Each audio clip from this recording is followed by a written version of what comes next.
I learned from Macao that I need to be open-minded to new opportunities, and as Macao is growing, so should you grow as a person and always try to improve yourself.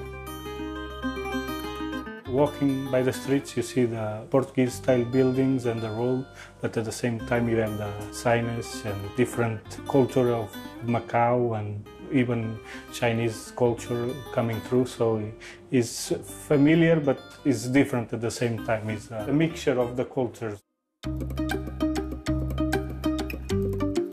My name is Pedro Quintaneiro. I come from Aveiro, Portugal, and I'm 34 years old, and I've been in Macao for about 10 years, a little more now. What brings me here is it's a funny story, because Macao is keep calling me. I come here first time for an internship, and a few years after, a friend of mine called me for me to come help him working here. I come, and since then I stay. I met my wife, and now it's very hard to go back to Europe or even Portugal.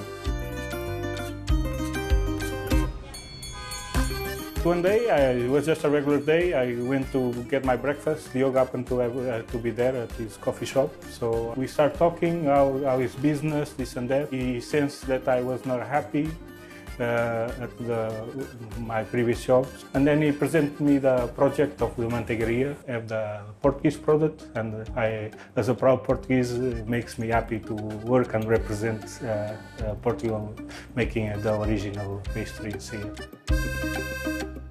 As a head pastry chef here, I mostly supervise and teach the new ways and make sure the product is up to standard, right? What I feel the most, even with any customer, is the first bite is a surprise, right? Because they are expecting to be a local egg tart, or even the Portuguese come, they get surprised because they can taste the Portuguese flavor. I would say egg tarts are just an inspiration by the pastel nata. It's two different products. You cannot say it's the same thing. Our pastry is more flaky, it's more buttery. Our cream is not like an egg texture, it's going to be creamy.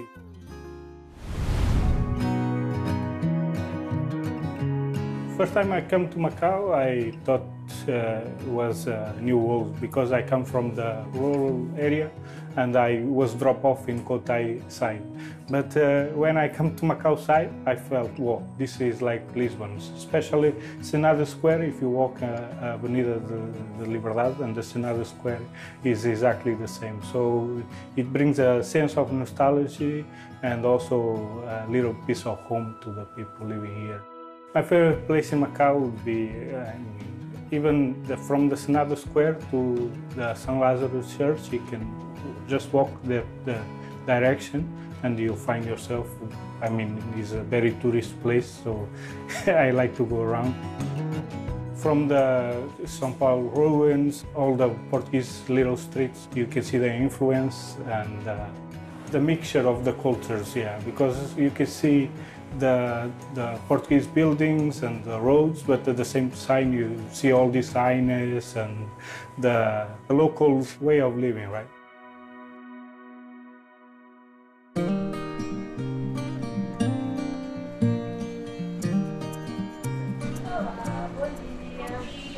Então, diga. Para mim é galão e uma torrada.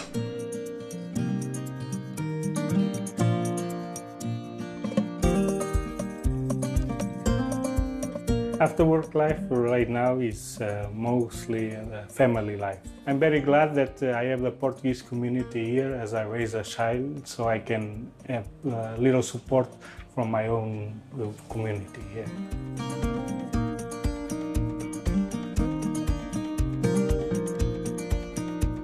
I like to bring my family to the lake and even walk the dog since we're going out, and it needs some fresh air as well. So.